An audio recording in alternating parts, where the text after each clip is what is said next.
दसैया चोली एगो हमारा के सिवा दसैया चोली एगो हमारा के चियरल बा काज सैया टूटल बा बटनिया चला ला परहिया लोगवा नी रखे बदनिया चुमा चाटी कैला राते फरला मारा के चुमा चाटी कैला राते फरला मारा के सिवा दसैया चोली एगो हमारा के सिवा दसैया चोली एगो हमारा के सिवा दसैया चोली एगो हमारा के सिवा दसैया चोली एगो हमारा के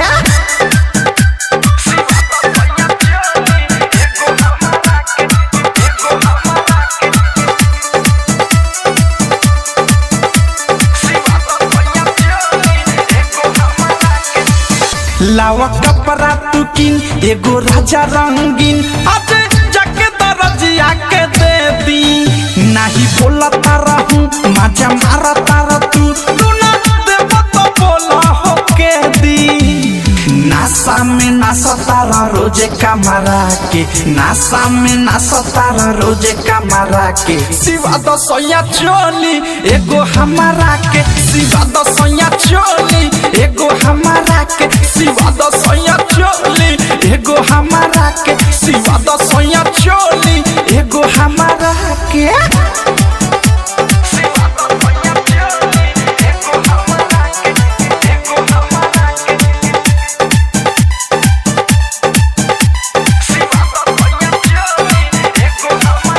हस प्रेमी अवधेश अनुराग या मुकेश संगे थारुआ मिठू मिसाइल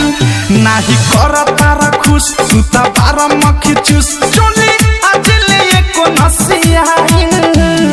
बाहर तुला बारा हो एक ना मारा के बाहर तुला बारा हो एक ना मारा के सिवा दसैया चोली एगो हमारा के सिवा दसैया चोली एगो हमारा के सिवा दसैया चोली एगो हमारा के सिवा दसैया चोली एगो हमारा के चियरल बा काज सैया टूटल बा बटनिया चला ला परहिया लोगवा नी रखे बदनिया चुमा चाटी कैला राते फरला मारा के चुमा चाटी कैला राते फरला मारा के सिवा दसैया चोली एगो हमारा के सिवा दसैया चोली एगो हमारा के सिवा दसैया चोली एगो हमारा के सिवा दसैया चोली एगो हमारा के।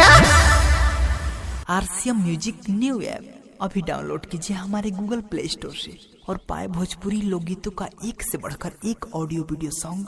बिल्कुल मुफ्त।